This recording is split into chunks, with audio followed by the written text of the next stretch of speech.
안녕하세요. 체형 측정 분석 및 아사나 개별지도법 제2강 체형 변형의 예를 한번 보도록 하겠습니다.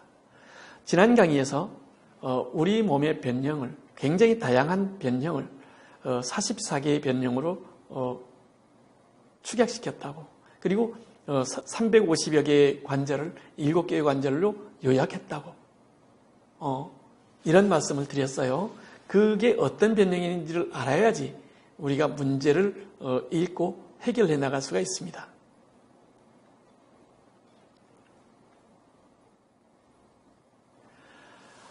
일단 발과 발목의 변형을 먼저 보겠습니다. 무지 변형입니다. 엄지발가락이죠.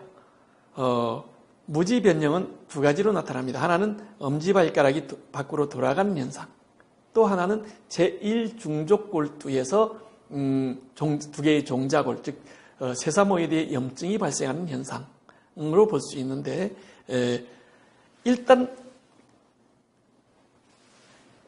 무지외반이 될 때, 즉 무지외반은 지속적으로 일어나는 게 아니고요, 오래 서 있거나 오래 걷거나, 특히 좀 끼는 신발이나 하이힐 등을 이용할 때, 신었을 때 더 많이 나타날 수 있습니다. 그럴 때 이제 발 밑에서 염증이 나타나면서 통증이 유발되게 되어 있어요. 이것을 우리가 세사모이드 염증이라고 하고 있습니다. 그리고 쉬고 나면 또 이제 안 아파요. 그리고 또 오래 서 있거나 걷고 나면 발가락도 돌아가고 통증도 없어지고, 이게 반복됩니다. 그러면서 저는 무덤에 들어갈 때까지 지속적으로 변형이 일어난다고 합니다. 방법은 있습니다.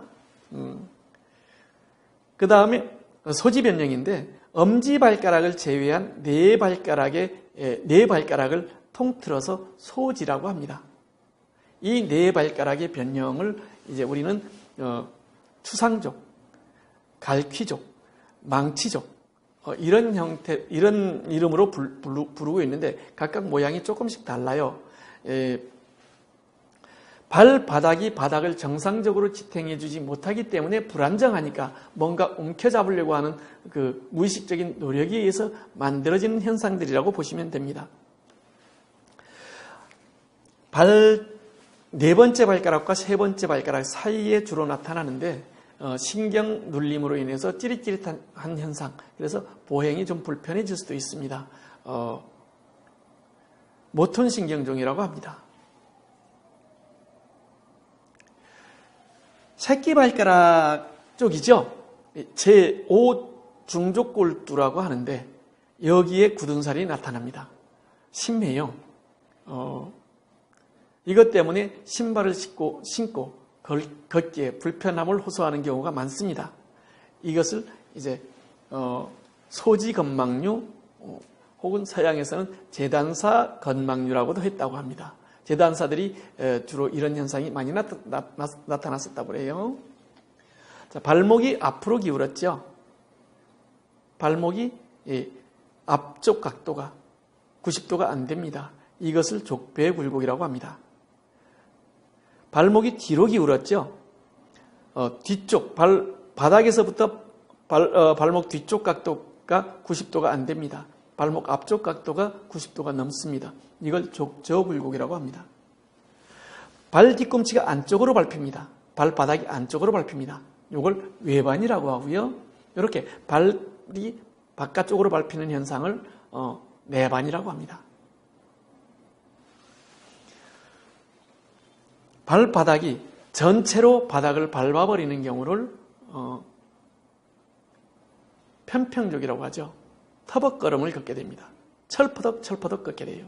그리고 충격 완화가 덜 되기 때문에 그 충격 완화가 덜 된 것들이 계속 그 발목과 무릎으로 누적이 되면서 불편함을 야기할 수가 있습니다.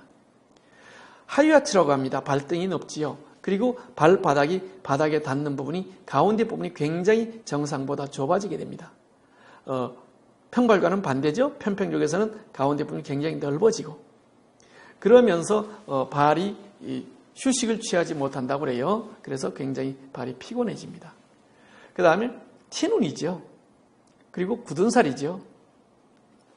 보통 두 가지 원인 때문에 나타나죠. 하나는 혈액순환 장애, 하나는 특정 부분으로 체중을 지탱하면서 강한 마찰, 압력 이런 것들에 의해서 발생할 수 있죠. 미용상의 문제나 아니면 어떤 통증의 문제 이런 문제들을 갖게 됩니다.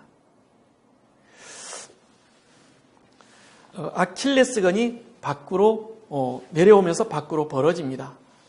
아킬레스건 외측 기울기라고 하는데 아까 봤던 외반 쪽에서 나타나는 경우가 많습니다.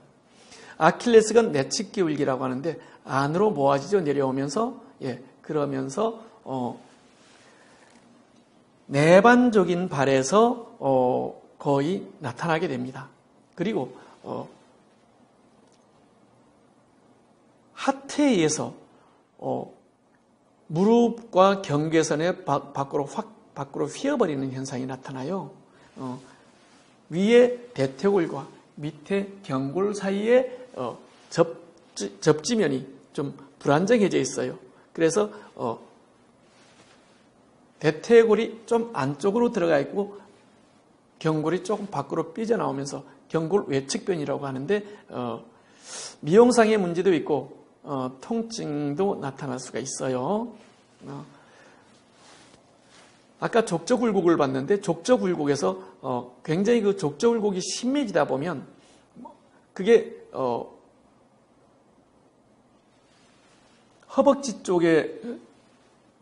쪽과 연계가 끊어져 버리는 경우가 있어요. 경골 후방활골 변형이라고 표현을 하고 있는데 특별히 종아리알이 굉장히 빵빵합니다. 경골이 안으로 비틀려 있는 경우를 경골 내염전, 경골이 밖으로 비틀려 있는 경우를 경골 외염전이라고 하는데 경골 내염전에서는 안짱다리와 같이 경골 외염전에서는 이렇게 팔자걸음과 같이 나타나는 경우가 있습니다. 슬관절 변형은 네 가지로 봅니다. 하나는 오다리라고 하죠. 내반슬이라고 해요. 발이 붙었는데 무릎이 벌어져 있습니다. 무릎이 붙었는데 편안하게 붙었을 때 발이 벌어지는 현상을 외반슬이라고 합니다. X다리라고도 하죠. 그 다음에 무릎이 뒤로 획 밀려버렸어요. 반장슬이라고 합니다. 무릎이 앞으로 구부러져서 덜 펴진 상태, 고부정한 상태, 엉거주춤한 상태, 이것을 이제 굴곡구축이라고 해서 네 가지 변형이 있습니다. 골반에서는 전방경사와 후방경사, 골반 측방경사와 회전 이렇게 나타나게 됩니다. 전방경사는 허리가 앞으로 밀리면서 꼬리뼈는 뒤로 빠집니다. 엉덩이는 커지고요. 아랫배는 지방이 끼이고 엉덩이에 지방이 끼입니다. 그러면서 허리 뒤쪽에서 강한 마찰이 나타날 수가 있고 그것 때문에 항상 그 허리가 뻐근하고 무거울 수가 있습니다. 일자 허리에서는 허리에 굴곡이 없어요. 엉덩이 모양이 없습니다. 골반 후방경사라도 하고 일자 허리라고도 합니다. 골반 측방경사죠. 한쪽 엉덩이가 높아져 있어요. 기존에 그 체형을 보던 사람들은 이걸 보고 다리 길이 차이라고 했습니다. 근데 실제 다리 길이 차이는 아니고요. 엉덩이 양쪽을 받쳐주는 두 근육의 힘에 그 고관절 외전근이죠. 힘의 균형에서 약한 곳이 강한 곳에 밀려서 밖으로 밀려나오는 현상, 그러면서 그쪽이 길어져 보이게 되는 현상, 이것을 골반 측방경사라고 합니다. 골반이 회전인데 사실은 발목에서의 변형이 올라오면서 골반의 회전을 만들어내는 게 굉장히 일반적입니다. 이런 현상에 대해서 나중에 체형 상담에서 한 번 더 말씀드리겠습니다.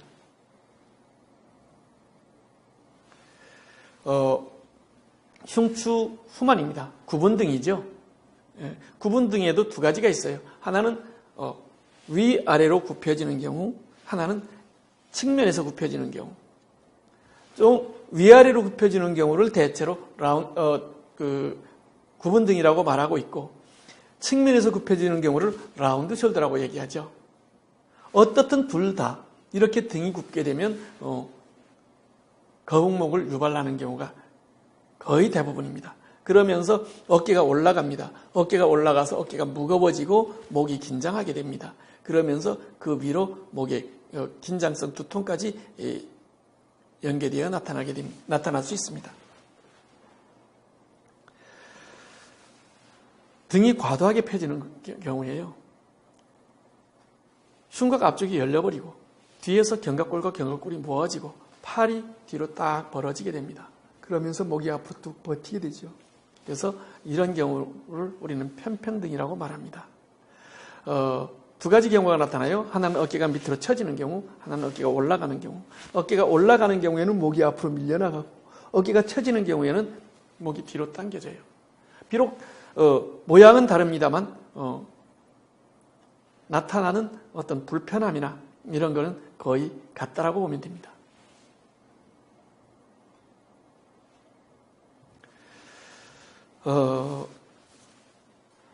양쪽 어깨 높이 차이로 나타나죠.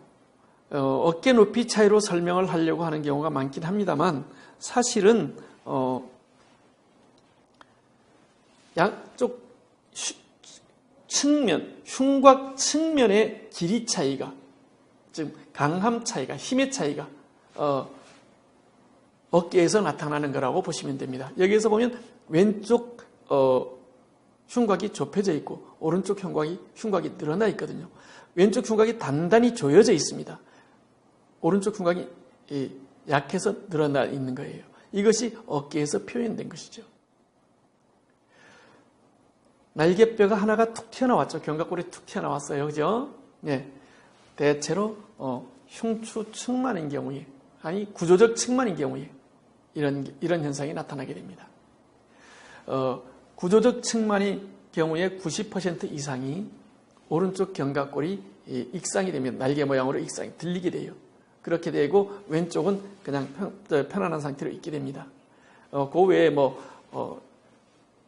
갈비뼈 아랫부분이나 골반에서의 회전 아니면 기울기 이런 문제들이 있습니다만 일단 여기에서는 그 등에서 견갑골이 이렇게 익상이 되어 있는 경우 거의 구조적 측만과 함께 간다라고 생각을 하시면 됩니다. 등이 굽었죠. 굽은 등에서 목이 앞으로 나가면 그 목을 지탱하기 위해서 요 뒤쪽에서 힘을 써버리게 됩니다. 여기가 뭉쳐버리게 됩니다. 여기 뭉쳐서 툭 튀어나온 것을 버섯증후군이라고 해요. 옛날 어떤 책을 보다 보니까 거기에 서양에서 귀부인의 혹이라고 불렀다라고 하는 말도 있더라고요. 그 얘기는 옛날 귀부인들이 옷을 차려입고 다니면서 이제 자세를 취하다 보니까 거의 거북목으로 유지를 했었나 보죠. 그래서 그런 사람들이 이게 많았어서 이제 귀부인의 혹이라고 했었지 않았을까 이런 생각도 제가 해본 적이 있습니다. 어깨와 상완입니다. 어깨가 과도하게 벌어져 있는, 팔이 뒤로 밀려 있어요. 팔꿈치가 몸의 중심에서 뒤로 나와 있죠. 이런 경우 어깨관절 신전이라고 합니다. 그 다음에 팔꿈치가 앞으로 몸통보다 앞으로 나가요. 이런 경우를 우리가 어깨관절 내전 혹은 굴곡 두 가지 현상일 때 이런 현상이 나타날 수 있습니다. 두 가지 경우에 이런 현상이 나타날 수 있습니다. 주로 팔을 앞으로 당기는 근육이 강하고 뒤로 당기는 근육이 약하든지 팔을 옆으로 들어 올리는 근육이 약하고 안으로 모아주는 근육이 강할 때 이런 현상이 나타나고요. 어깨관절 신전은 팔을 뒤로 당기는 근육이 강하고 앞으로 끌어올리는 근육이 약해졌을 때 나타나는 현상입니다. 어깨관절 외전 혹은 거상인데 팔이 옆으로 벌어지는 걸 외전이라고 하고요. 어깨가 올라가는 걸 거상이라고 합니다. 이렇게 되면 어깨가 굉장히 무거워집니다. 어깨관절 내외전이라고 지금 표시가 되어 있어요. 예. 자, 보세요. 손바닥이 뒤에서 보이고 있지요. 손바닥이 뒤에서 보이고 있다는 얘기는 팔이 안으로 돌아왔다는 얘기죠. 예. 이러면서 어깨가 올라가게 돼요. 어깨가 올라가면서 목이 앞으로 밀려나가게 됩니다. 거북목과 함께 나타나는 게 라운드 숄더라고 하죠. 어깨 관절에서는 내외전이 되어 있는데 등에서는 둥근 어깨가 만들어져 버리는 거죠. 팔꿈치가 구부러져 있어요. 대체로 팔이 몸 뒤로 이렇게 빠져나오는 경우, 즉 이렇게 여기서 보시면 경관절 신전이 되어 있을 경우 팔이 뒤에서 덜렁거리게 되니까 팔꿈치를 구부려서 보상하는 그런 그 무의식적인 노력에 의해서 만들어지게 됩니다. 목에서 나타나는 변형입니다. 보시다시피 거북목, 구분 등에서 나타납니다. 그리고 과도하게 펴진 등에서도 나타납니다. 그리고 요와 비슷한, 거북목과 비슷하지만 아까 보셨다시피 이렇게 과도하게 펴진 등에서 어깨가 밑으로 처지면 목이 앞으로 나가는 게 아니라 뒤로 잡아 당겨지는 이런 변형이 나타날 수도 있습니다. 그 다음에 목이 한쪽으로 기울었죠? 사경이라고 합니다.